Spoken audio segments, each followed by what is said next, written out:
Question 19 देखिए, assertion reason का question है। असर्शन ए हमसे क्या कह रहा है? HCF of any two consecutive even natural numbers is always 2, यानी कोई भी दो लगातार कॉन्जिक्यूटिव इवन नेचुरल नंबर्स जो होंगे उनका जो HCF है वो हमेशा 2 होता है। जैसे फॉर एग्जांपल हम दो कॉन्जिक्यूटिव इवन नेचुरल नंबर ले लेते हैं, एक 34, इसके बाद क्या आएगा 36। इनका हम HCF निकालें, 2 से 17 टाइम्स, 17 से 1 टाइम, यहाँ पे 2 से 18 और 2 से आपका क्या हो जाएगा 9, 3 से 3, 1।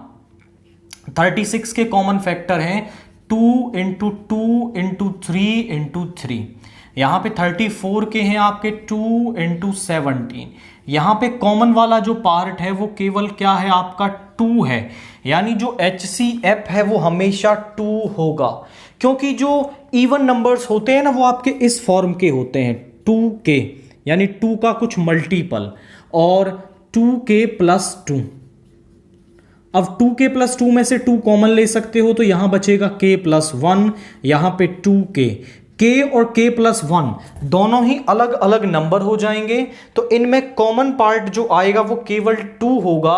दैट्स वाई कोई भी जो लगातार दो कॉन्जिक्यूटिव इवन नेचुरल नंबर होंगे उनका जो HCF है वो हमेशा 2 होगा, यानी कि जो A स्टेटमेंट है A इज ट्रू।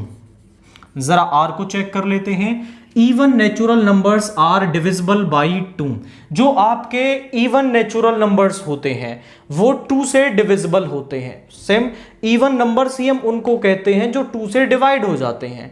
अगर कोई ऐसा नंबर है जो 2 से डिवाइड हो रहा है उसी को ही हम क्या कहते हैं, आपका इवन नेचुरल नंबर कहते हैं। तो ये भी ट्रू है आपका, एंड आर इज ट्रू, दोनों ट्रू हैं। बट जरा चेक करो कि क्या HCF के बारे में इसने कोई इंफॉर्मेशन दी है? कोई इंफॉर्मेशन नहीं दी है। मतलब हम क्या कहेंगे कि A is true, R is true, but R is not correct explanation of A। R is not correct explanation of A, कि ये A की कोई एक्सप्लेनेशन ही नहीं है। दोनों बातें सही हैं बट A की एक्सप्लेनेशन नहीं है। दैट मीन्स आप ऑप्शन B को इसके अंदर यहां पे टिक करेंगे। क्वेश्चन 20 देखिए, असर्शन हमसे क्या कह रहा है? If the radius of a sector of circle is reduced to its half and angle is doubled then the perimeter of the circle remains the same. यानी हम बात किसके बारे में कर रहे हैं? हम पेरीमीटर के बारे में बात कर रहे हैं। तो मैं ना यहां पर एक सेक्टर आपके लिए बनाता हूं। This is the sector. यहां पे सेक्टर पे मान लिया एंगल क्या बन रहा है, थीटा, और उसकी रेडियस है r। तो इस सेक्टर का जो पेरीमीटर है वो मैं निकाल सकता हूं। पेरीमीटर होता क्या है? Perimeter is the outer measure, जितना उसके जो आउटर मीजर है उसको हम पेरीमीटर कहते हैं। जैसे मैं यहां से चलता हूं और यहां से यहां तक मैंने r डिस्टेंस कवर की, प्लस मान लिया ये जो लेंथ ऑफ आर्क है ये l है, तो यहां से यहां कितनी कवर की l, प्लस यहां से यहां वापस आएंगे तो r, यानी जो पेरीमीटर है वो आ गया 2r प्लस l। l है लेंथ ऑफ आर्क, और लेंथ ऑफ आर्क हम कैसे निकालते हैं? उसका फॉर्मूला होता है थीटा ओवर 360 इंटू 2 पाई r।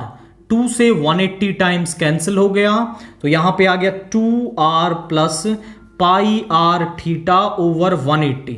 देखो लेंथ ऑफ आर्क में हमने थोड़ा सा चेंज किया, तो लेंथ ऑफ आर्क को निकालने के लिए ये भी फॉर्मूला हो सकता है। इसको आप क्या कह सकते हो? लेंथ ऑफ आर्क कह सकते हो। अब जरा यहां पे देखिए क्वेश्चन हमसे क्या कह रहा है, असर्शन के अकॉर्डिंग चेंज करते हैं। Radius of circle is reduced to its half, यानी कि जो रेडियस है उसको क्या कर दिया गया, हाफ कर दिया गया है, new radius. And angle is doubled, और एंगल को क्या कर दिया गया, डबल। तो पेरीमीटर देखते क्या बन जाता है। पेरीमीटर रेडियस को क्या कर दिया, half, r/2 plus pi radius का हाफ, एंगल का डबल ओवर 180।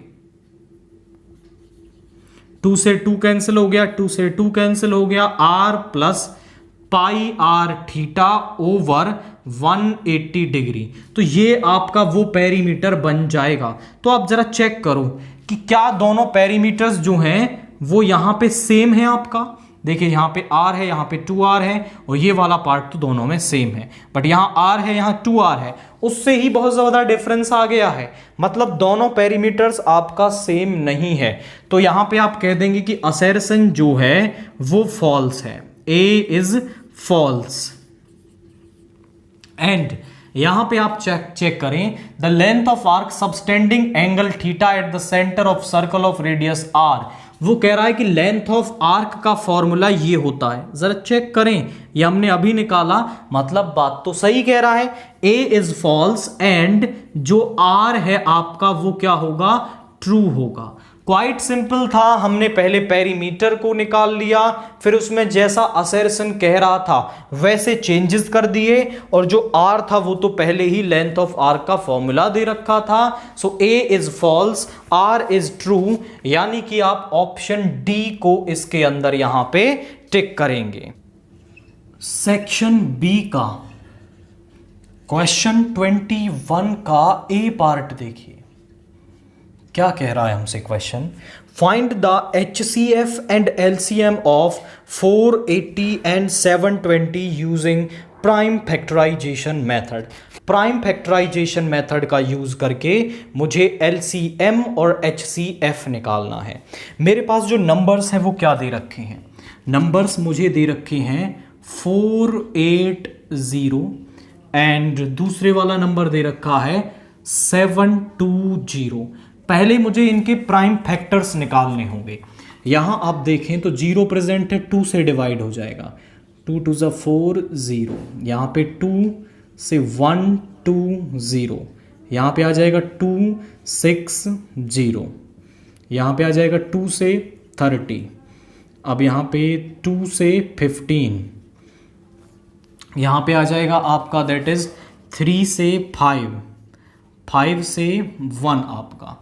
720 को करेंगे तो 2 से 360, 2 से 180, 2 से 90,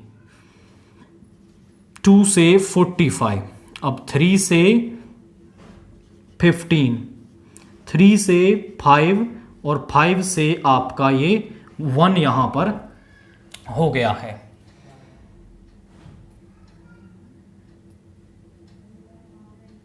अब 480 के जो प्राइम फैक्टराइजेशन है वो क्या आ गया, 480 का प्राइम फैक्टराइजेशन 1 2 3 4 5, यानी 2 की पावर 5 इंटू 3 इंटू 5 आ गया। और 720 की प्राइम फैक्टराइजेशन क्या आ गई, 1 2 3 4, 2 की पावर 4 मल्टीप्लाई 3 का स्क्वायर इंटू में 5। अब हम निकालें यहां पे LCM। तो LCM के अंदर क्या होता है कि हम जो कॉमन फैक्टर्स हैं उनकी हाईएस्ट पावर लेते हैं, और जो कॉमन नहीं है उनको भी उनकी हाईएस्ट पावर के साथ ले लेते हैं। जैसे यहां पर 2 प्रेजेंट है, यहां पर भी 2 प्रेजेंट है, 2 की हाईएस्ट पावर क्या है 5, वो ले लेंगे। 3 की हाईएस्ट पावर क्या है 2, और 5 की हाईएस्ट पावर क्या है 5 ही है। 2 की पावर 5 हो गया 32, ये हो गया आपका दिस इज 9 इंटू में 5, यहां पे आ गया 288 इंटू 5,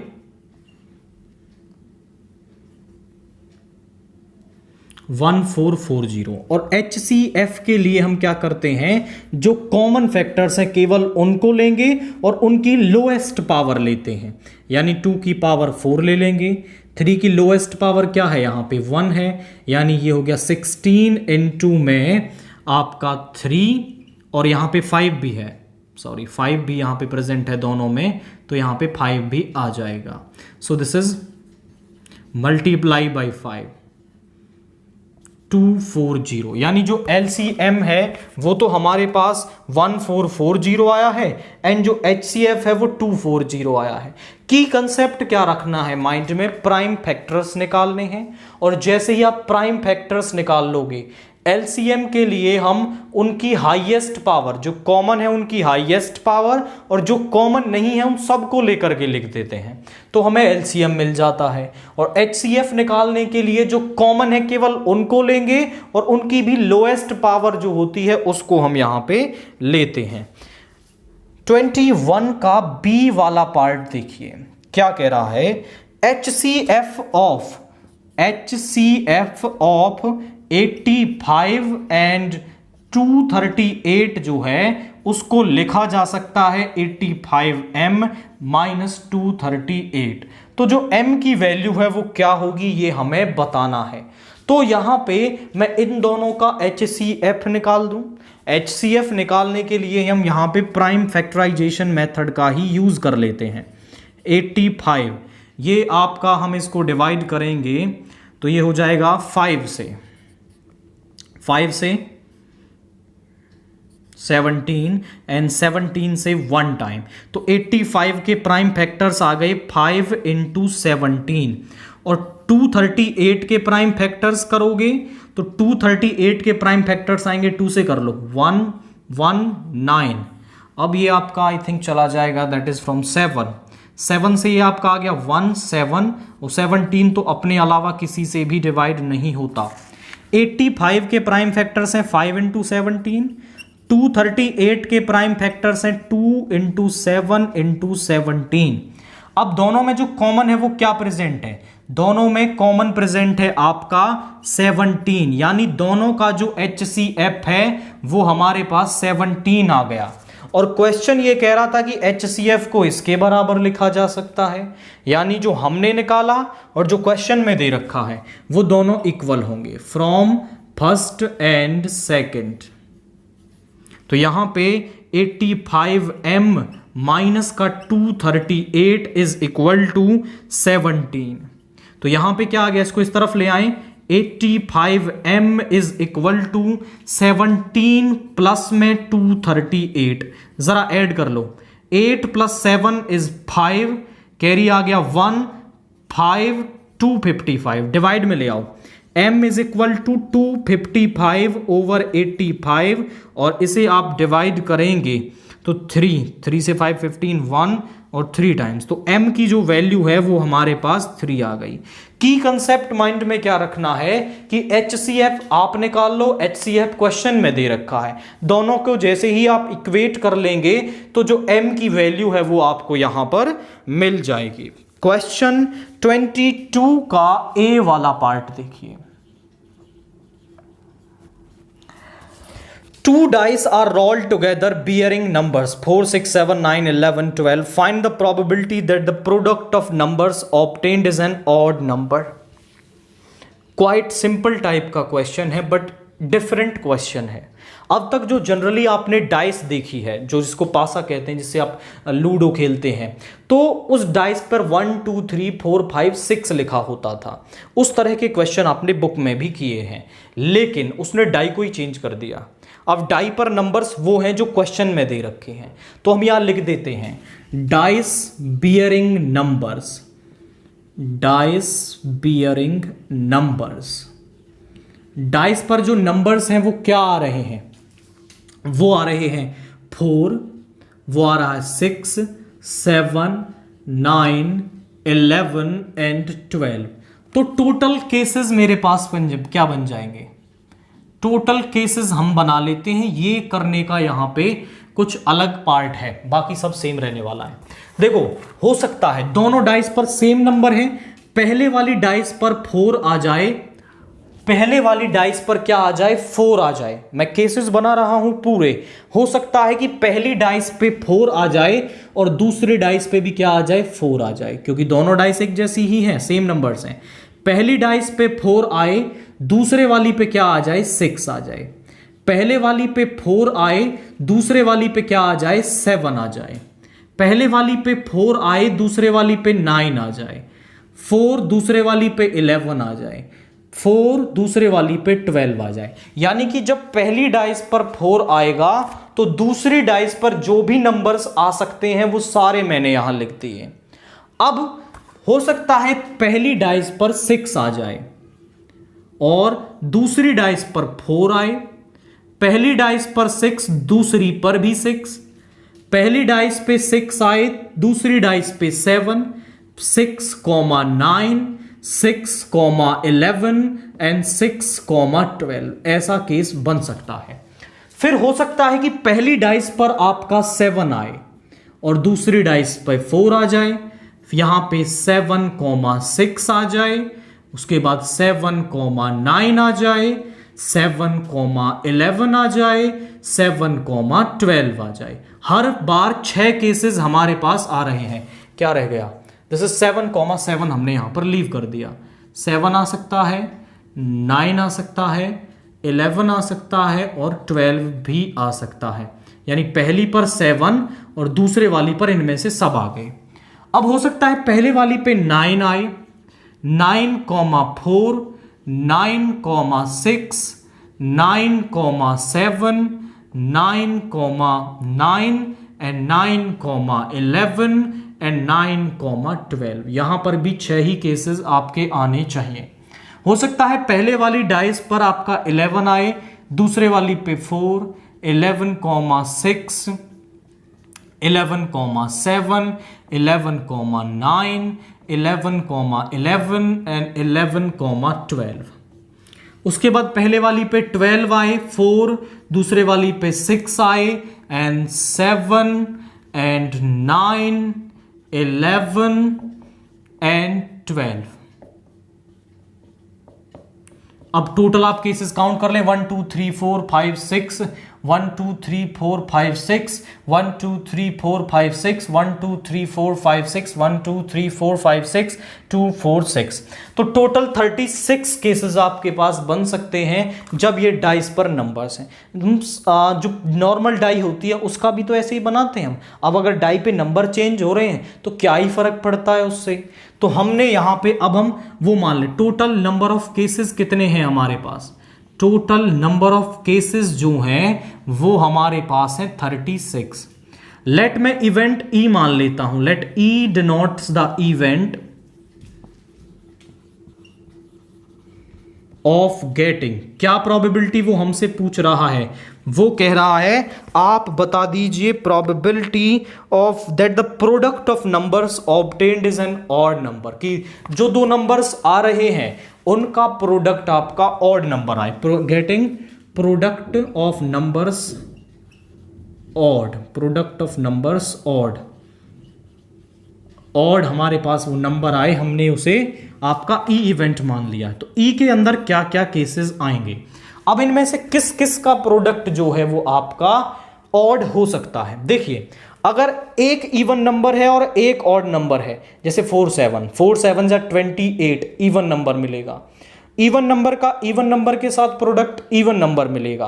केवल जिन दोनों में आपके ऑड नंबर हैं उनका प्रोडक्ट ही ऑड नंबर आएगा। जैसे आप बारी बारी चेक कर सकते हैं 4, 4, 16, 24, 28, 36, 44 एंड 48। जिसमें एक भी इवन नंबर आ गया उसमें किसी का भी जो प्रोडक्ट है आपका वो इवन ऑड नंबर नहीं आएगा। जैसे यहां आ गया तो इसमें भी नहीं आएगा।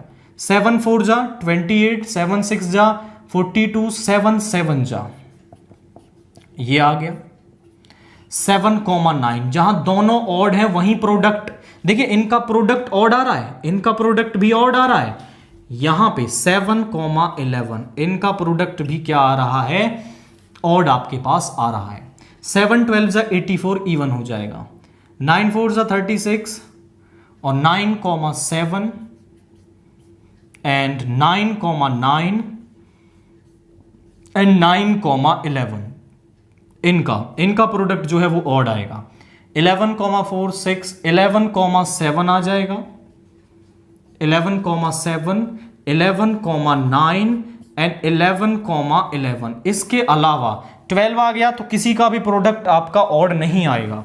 अब जरा चेक कर ले कितने आ रहे हैं। 1 2 3 4 5 6 7 8 9 यानी 9 पेयर्स इसके अंदर ऐसे हैं जिनका जो प्रोडक्ट है वो क्या आएगा, आपका ऑड आएगा।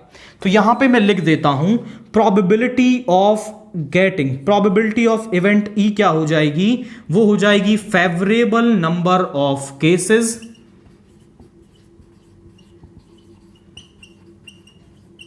Upon total number of cases.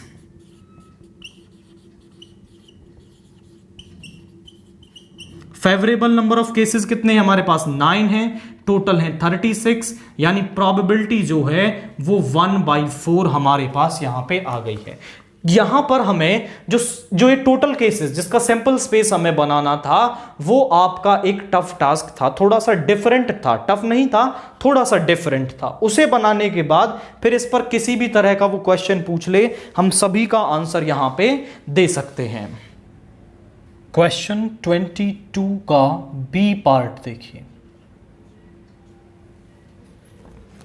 How many positive 3-digit integers have the 100th digit 8 and unit digit 5? Find the probability of selecting one such number out of all 3-digit number. तो पहले हम ये बात करें कि 3-digit number कितने possible हैं, कितने बनते हैं। सबसे पहला जो 3-digit नंबर है वो होता है 100, और सबसे जो लास्ट 3-digit नंबर है वो होता है 999। टोटल 3-digit नंबर कितने होते हैं? तो वो आप निकालेंगे 999 माइनस पहला, और इसमें आप ऐड कर देंगे 1, यानी कि ये आ गए आपके 900। तो टोटल 900 आपके पास 900 3-digit नंबर होते हैं। आप बोले सर ऐसा कैसे पता लगाया? तो ज़रा आप देखिए, छोटे स्केल पर ही फॉर्मूला देखें। मैं आपसे कहता हूँ 2 3 4 एंड 5 6 7। अब ये 1 2 3 4 5 6, ये 6 नंबर है, ये हमने लिख लिया और बीच का डाटा मिटा दिया। हमारे पास स्टार्टिंग का नंबर है और लास्ट का नंबर है, और हमें ये निकालना है कि इनके बीच में कितने नंबर्स हैं आपके। तो यहाँ पे आप निकालेंगे 7 माइनस 2, एंड यहाँ पे 1 इसके अंदर ऐड कर देंगे, तो ये हो गए आपके 6, यानी 2 और 7 के बीच में आपके 6 नंबर्स हैं। तो ऐसे ही मैं कह सकता हूँ 100 से, या फिर मैं कहूँ 2 से 7 तक कितने नंबर्स हैं। 100 से 999 तक कितने नंबर हैं? 999 माइनस 100 प्लस 1, यानी कि 900 3-digit नंबर पॉसिबल है। तो मैं यहाँ पे लिखता हूँ 3-digit नंबर्स आर। तो हमारे पास जो 3-digit नंबर्स हैं वो कितने हैं? आर 900। वो हमारे पास जो 3-digit नंबर्स हैं वो हमारे पास 900 हैं। अब वो कह रहा ऐसे 3-digit नंबर्स जो जिनकी की जो 100th डिजिट है वो तो 8 है और यूनिट डिजिट 5 है, वो कितने बन सकते हैं? यहाँ पे नंबर डिफरेंट हो सकते हैं। तो यहाँ पे नंबर्स हैविंग, तो यहाँ पे 100th digit 8, 100th digit 8 and unit digit 5, और हमें यूनिट डिजिट 5 मिले। ऐसे नंबर्स कितने हो सकते हैं? ज़रा सोचिए। 100th 8 5, बीच में 0 आ जाए तो भी देखिए 100th पे 8 ही है और 5 है। यदि यहाँ पे 815 आ जाए तो भी सेम केस है। 825 आ जाए, 835 आ जाए, 845 आ जाए, 855 आ जाए, 865 आ जाए, 875, दिस इज 65, 75, 885, 895। मतलब हमें बीच वाले नंबर से कोई काम नहीं है। बीच वाला नंबर कुछ भी हो सकता है, बस उसका 100th डिजिट 8 होना चाहिए और यूनिट डिजिट 5 होना चाहिए। तो बीच में आपके पास कितने केसेस बन रहे हैं? 0 से और 9 तक आप कोई भी नंबर यहां पे रख सकते हैं। दैट मींस टोटल 10 केसेस बन रहे हैं। तो प्रोबेबिलिटी, वो यहां पर प्रोबेबिलिटी पूछ रहा है आपसे, find the probability of selecting one number having selecting one such number out of all 3-digit number. 3 digit के पूरे नंबर्स में से इन नंबर को सिलेक्ट करने की प्रोबेबिलिटी क्या हो जाएगी? Probability of selecting a 3-digit number, selecting a 3-digit number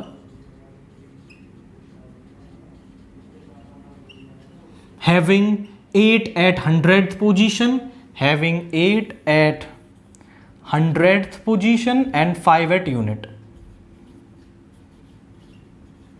and 5 at unit place। तो उसकी प्रोबेबिलिटी आप कैसे निकालेंगे? वो होगी favourable number of outcomes upon total number of outcomes. Favourable number of outcomes upon total number of outcomes. Favourable number of outcomes कितनी है हमारे पास? 1 2 3 4 5 6 7 8 9 10, यानी फेवरेबल आउटकम्स हैं 10 और टोटल है हमारे पास 900, यानी जो प्रोबेबिलिटी है वो हमारे पास 1/90 हमारे पास यहां पे आ गई है। तो 2 पॉइंट आपको यहां पे समझने हैं। एक तो कितने 3 डिजिट के नंबर हैं, पहले आपको ये निकाल लेना है। उसके बाद फिर आपको 100th पोजीशन पे 8, यूनिट प्लेस पे 5 हो, कितने 3 डिजिट नंबर हो सकते हैं वो हमने लिख दिया। फिर फेवरेबल अपॉन टोटल, और हमें उसकी प्रोबेबिलिटी यहां पर मिल गई है। क्वेश्चन 23 देखिए, वो कह रहा है evaluate 2 sin square 60 degree minus 10 square 30 degree over sec square 45। इसकी वैल्यू को हमें क्या करना है, यहां पर इवेल्युएट करना है। तो इसकी वैल्यू को इवेल्युएट करने के लिए इन सब की जो ट्रिग्नोमेट्रिक फंक्शंस हैं उनके रेस्पेक्टिव एंगल के लिए हम यहां वैल्यू रख देंगे। तो sin 60 की जो वैल्यू है वो हमारे पास क्या होती है, sin 60 इज √3/2 और उसका स्क्वायर हो गया, माइनस tan 30 इज 1/√3 का स्क्वायर हो गया। नीचे sec 45 हमारे पास होता है √2 का स्क्वायर हो गया। तो यहां पे आ गया 2 × दिस इज 3/4 माइनस का 1/3। तो यहां पे आपका दिस इज 2 से 2 टाइम्स कैंसिल हो गया और यहां पे आ गया 2। ऊपर एलसीएम ले लेंगे तो 6 आ जाएगा, 2 से 3 टाइम्स यहां पे 9 आ गया, 3 से 2 टाइम्स यहां पे 2 आ गया अपॉन 2। इस 2 की यहां मल्टीप्लाई हो जाएगी तो 7/12, यानी यहां पर वैल्यू रखने से जो आंसर है वो 7/12 हमारे पास यहां आ रहा है। कुछ नहीं करना, केवल इनकी वैल्यूज रखनी है और फिर उसका इवैल्यूएशन करके आप वैल्यू यहां पर बता पाएंगे। क्वेश्चन 24 देखिए, find the points on the x-axis which at a distance of √41 units from the point 8, -5। x axis पर पॉइंट आपको निकालने हैं जो 8, -5 से आपका √41 की डिस्टेंस पर हो। तो यहां पे मैं मान लेता हूं आपका दिस इज, मान लीजिए जैसे यहां पर 8, -5, x positive y negative, obviously जो पॉइंट है वो आपका यहां कहीं होगा 8, -5, x पॉजिटिव y नेगेटिव यहां पर होगा। अब x एक्सिस पर ऐसे पॉइंट बताने हैं, ऐसे पॉइंट्स बताने हैं जो यहां से, इस पॉइंट से जो डिस्टेंस है, इनफैक्ट ये जो पॉइंट है ना कुछ यहां पे होगा, यहां से जो पॉइंट की डिस्टेंस है वो आपकी क्या हो, वो आपकी क्या हो, √41 हो, √41। यहां पे इस पॉइंट को नाम दे देते हैं हम, लेट से 8, -5 को a, और यहां पे जो x एक्सिस पर पॉइंट होगा वो क्या होगा, k, 0 टाइप का होगा। यानी कि जो भी पॉइंट x एक्सिस पर होगा उसमें y कोऑर्डिनेट तो 0 रहेगा आपका, क्योंकि पॉइंट x एक्सिस मतलब जो आपका y कोऑर्डिनेट है वो 0। तो हम यहां मान लेते हैं कि लेट, इसको नाम दे देते हैं हम सम b, let point b k, 0 on x axis is at a distance of √41 units from a से क्या है, ये आपका √41 की डिस्टेंस की यूनिट्स पर है, यूनिट डिस्टेंस पर है आपका। तो अब मैं ये कहता हूं कि आपसे ये तो हमने मान लिया कि √41 है और हम इनके बीच की जो डिस्टेंस निकालेंगे, distance between a and b, formula क्या होता है, मान लो ये पॉइंट x1 है, ये y1 है, दिस इज a, और एक b पॉइंट है x2 y2। तो इनके बीच में डिस्टेंस का फॉर्मूला क्या होता है, वो होता है हमारे पास x2 माइनस x1 का square plus y2 minus y1 का स्क्वायर। ये हमारे पास इन दोनों के बीच की क्या होती है, डिस्टेंस होती है। तो a और b के बीच की डिस्टेंस हम निकाल सकते हैं। डिस्टेंस ए बी हम कैसे निकाल देंगे, फॉर्मूला लगाएंगे तो k माइनस 8 का square plus 0 minus of minus 5 का स्क्वायर, ये फॉर्मूले का माइनस और ये वाला माइनस आएगा तो ये प्लस का 5 हो जाएगा स्क्वायर, k माइनस 8 का स्क्वायर प्लस 5 का स्क्वायर। और ये जो डिस्टेंस ए बी है वो हमें √41 क्वेश्चन में भी दे रखी है, हम यहां पे लिख सकते हैं अकॉर्डिंग टू क्वेश्चन ये दोनों जो डिस्टेंस हैं वो आपस में क्या होंगी, इक्वल होंगी, क्योंकि सेम डिस्टेंस ही तो है, वो √41 क्वेश्चन में दे रखी है, ये वाली हमने निकाल ली है। अब ये पहले तो रूट को यहां से हटाएं, तो रूट को हटाने के लिए स्क्वेयरिंग बोथ साइड, दोनों तरफ क्या कर देंगे हम, स्क्वेयरिंग कर देंगे, स्क्वेयरिंग बोथ साइड। तो यहां पे आ जाएगा रूट ऑफ k माइनस 8 का स्क्वेयर प्लस 5 का स्क्वेयर इज इक्वल टू √41 का स्क्वेयर, और यहां पर भी इसका स्क्वेयर, स्क्वेयर से रूट कैंसिल हो गया, तो यहां पे आ गया k माइनस 8 का स्क्वेयर, यहां पे 41, 5 का स्क्वेयर में इधर ले आऊंगा तो माइनस का हो जाएगा, 11 माइनस 5 इज 6 हो गया, एंड यहाँ पे 3 माइनस 2 इज 1। स्क्वायर को मैं इधर लेके जाऊंगा तो यहाँ पे मेरे पास सिंबल आ जाएगा √16 और रूट से बाहर वैल्यू प्लस माइनस आएगी आपकी। तो k माइनस 8, एक बार तो आप प्लस का सिंबल ले लें और एक बार आप ले लें माइनस का सिंबल, तो minus k minus 8 is equal to minus का 4, इधर ले आओ, k is equal to 4 plus 8, यानी एक तो k की वैल्यू आ गई 12, एंड यहां पे इसको इधर ले आएंगे, k is equal to 8 minus 4, यानी यहां पे जो k की वैल्यू है वो क्या आ गई, 4 आ गई। यानी 2 पॉइंट आएंगे आपके, जो पॉइंट्स है वो क्या आएंगे, वो 2 आएंगे, इनफैक्ट दोनों ही पॉजिटिव आ रहे हैं, तो दूसरे वाला भी जो पॉइंट है ना वो यहीं कहीं लाई करेगा आपका, इस तरीके से, ठीक है। तो यहां पे अब हम कहेंगे तो पॉइंट्स आर, पॉइंट क्या है, देखो y कोऑर्डिनेट की तो वैल्यू 0 ही है, पहला हो जाएगा 12,0 एंड 4,0। तो जो हमारे पास जो पॉइंट्स होंगे जिनकी की जो डिस्टेंस है वो √41 है, x एक्सिस से वो 12,0 एंड 4,0 यहां पर आ रहे हैं। की कंसेप्ट क्या है कि डिस्टेंस 41 क्वेश्चन में दे रखी है, √41, एक हम निकालेंगे क्योंकि वो दोनों इक्वल हैं, तो आपस में इक्वल रख के k की वैल्यू निकाल दोगे, k की वैल्यू यहां पुट करने से आपको वो पॉइंट्स यहां पर मिल जाएंगे। नाउ क्वेश्चन 25 देखिए, show that the points a minus 5,6, b 3,0 and c 9,8 are the vertices of an isosceles triangle. अब एक आइसोस्केलस ट्रायंगल क्या होता है हमारे पास, जिसकी 2 साइडें इक्वल होती हैं। अगर मैं इस ट्रायंगल ए बी सी की 2 साइडें इक्वल दिखा दूं तो फिर मैं ये कह सकता हूं कि ये जो ए बी सी है वो एक आइसोस्केलस ट्रायंगल है। तो हमें यहां पर ये जो तीनों डिस्टेंस हैं इसकी वो निकालनी है। तो यहां पर हम कहते हैं distance A B is given by, वो फॉर्मूला क्या होता है हमारे पास, वो होता है √x2 माइनस x1 का square plus y2 minus y1 का स्क्वेयर। अगर मेरे पास 2 पॉइंट हैं, I had 2 point x1 y1 x2 y2 और मुझे उनके बीच की डिस्टेंस निकालनी है तो फॉर्मूला ये होता है।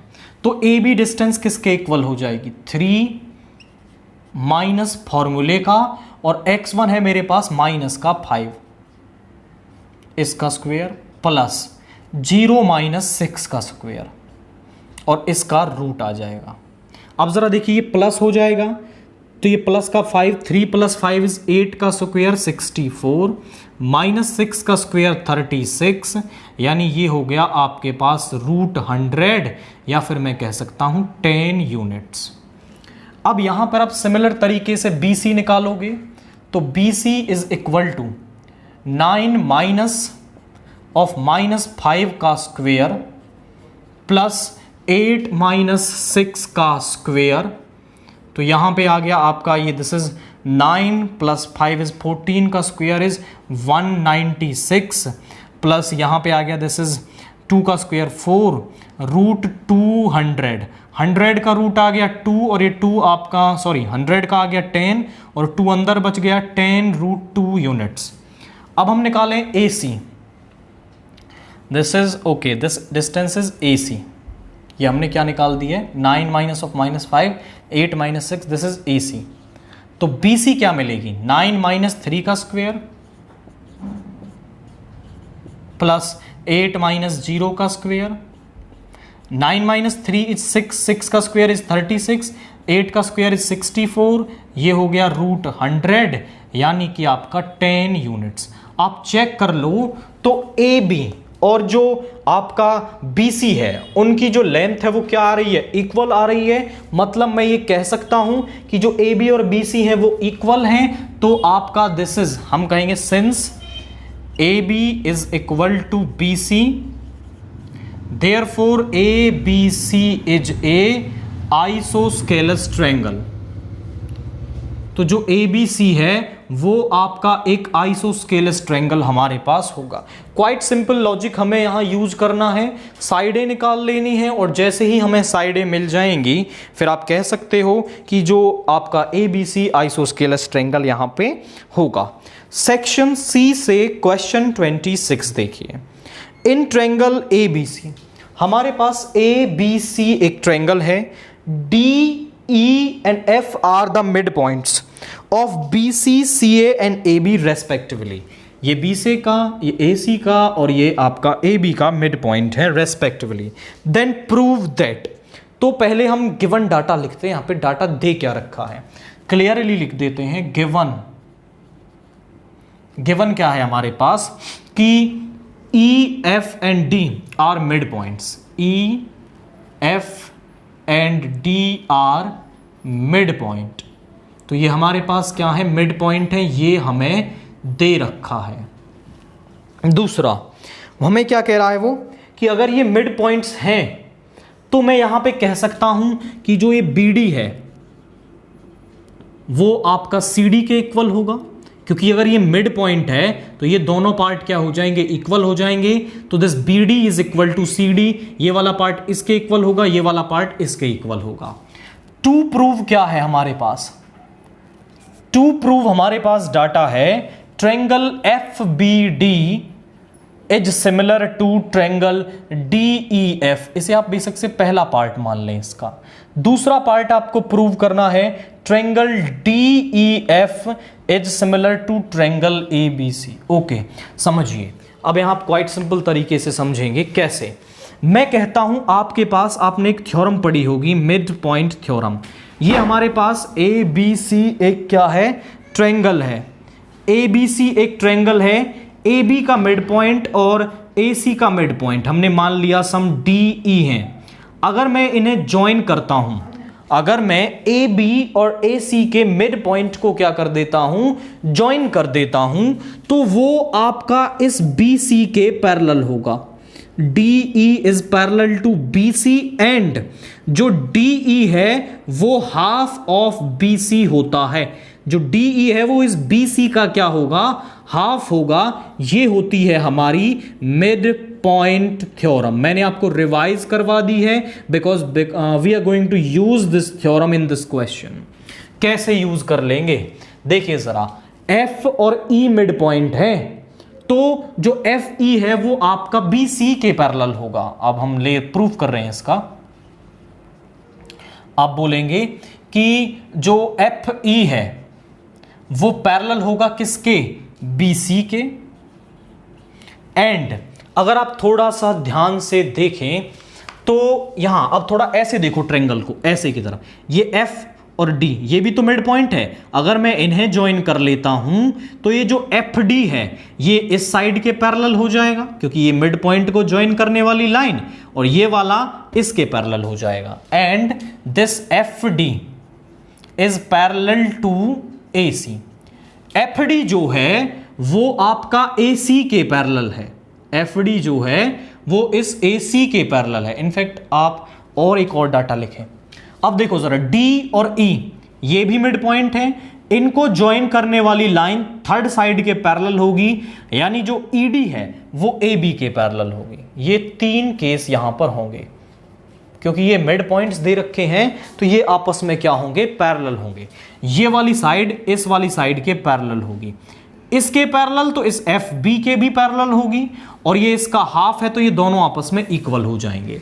तो जरा समझिए यहां पर मैं क्या लिख सकता हूं। देखो हमने क्या रिजल्ट निकाल लिया कि ये वाली साइड इस वाली साइड के पैरेलल है, ये वाली साइड इस वाली साइड के पैरेलल है, ED is parallel to A B, तो ये वाली साइड इसके पैरेलल हो गई। तो हम यहां कह सकते हैं सिंस, पहले ना आप केवल ये 2 डाटा लिख लो यहां पे, ED is parallel to A B, ज्यादा कंफ्यूजन नहीं होगा। मैं क्या कर रहा हूं, मैंने लिखा है एफ ई जो है वो इस बी सी के पैरेलल है, दूसरा जो ये ईडी है वो ए सी के पैरेलल है। इससे हमें फायदा क्या हुआ, ये वाली साइड इसके पैरेलल हो गई, ये वाली साइड इसके पैरेलल हो गई।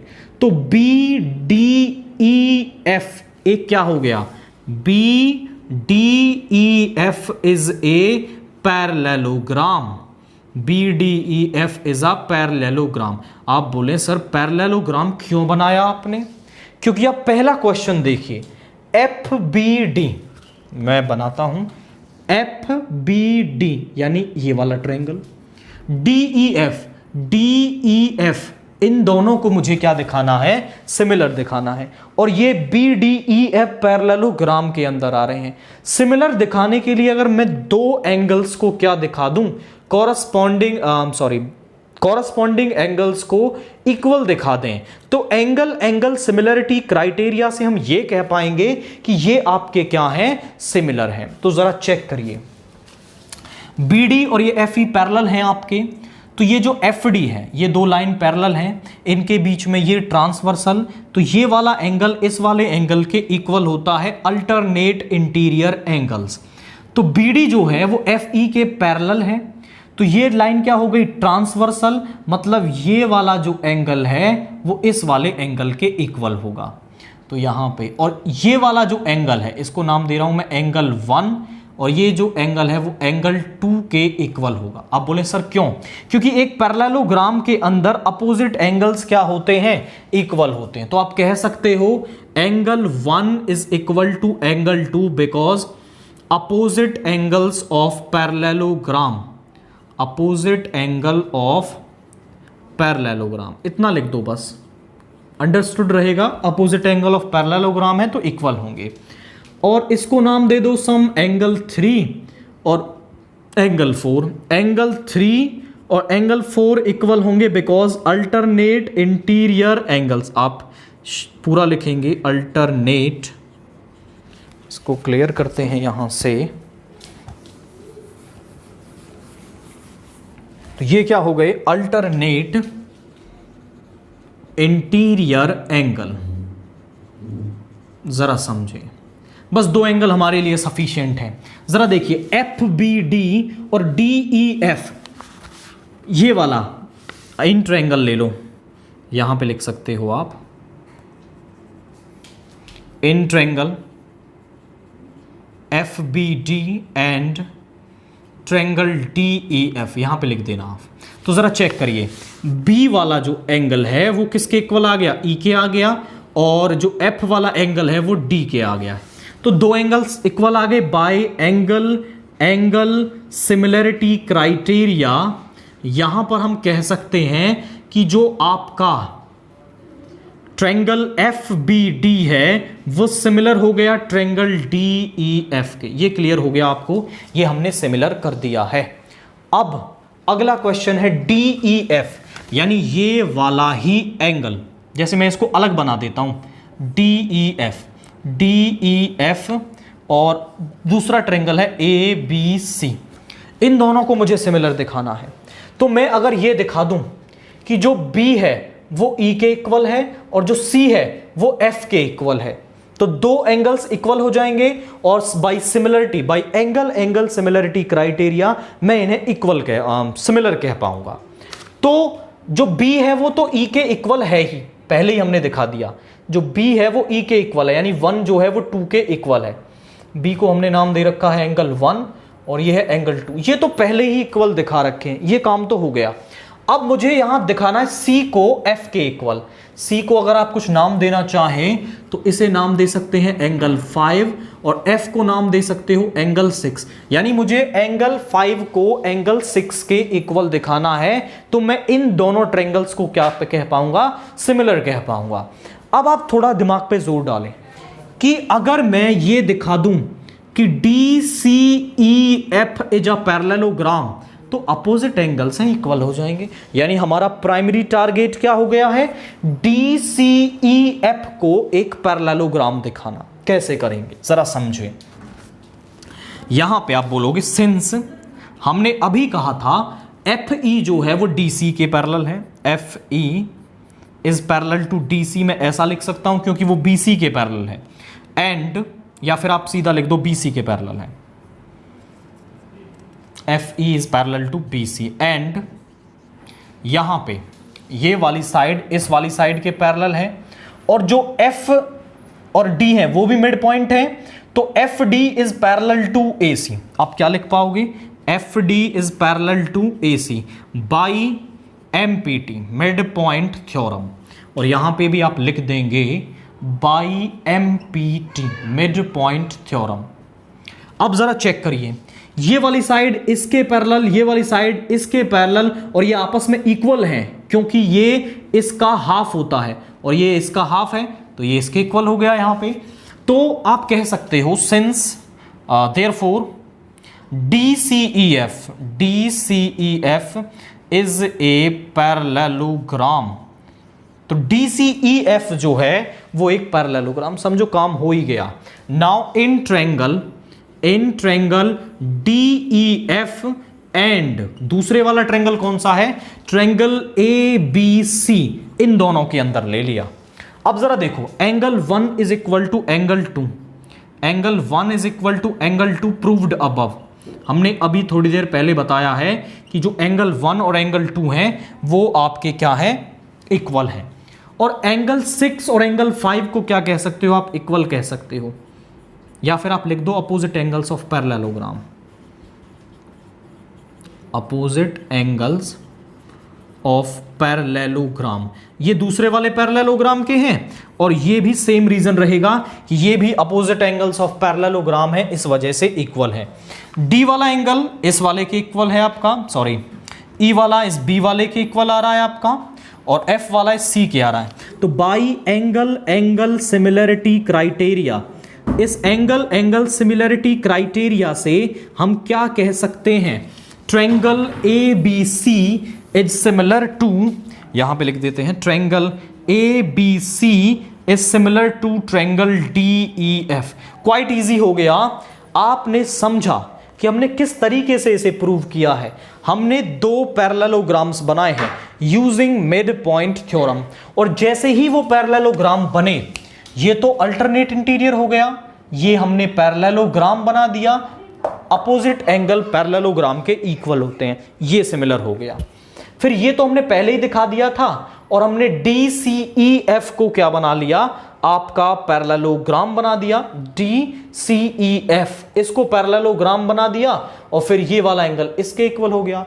और दो ट्रायंगल्स को सिमिलर दिखाने के लिए केवल दो एंगल्स इक्वल होना सफिशिएंट है। बाय एंगल सिमिलरिटी क्राइटेरिया आप उन्हें इक्वल कर सकते हैं। तो इस तरीके से आप इन दोनों ही केसेस को क्या कर सकते हो, यहां पर सिमिलर प्रूव कर सकते हैं। ओके, यहां पे ना आप इस रिजल्ट को FE is parallel to, FE जो वो है किसके पैरेलल है, वो BC के पैरेलल है, FE is parallel to BC आप यहां पर लिखेंगे।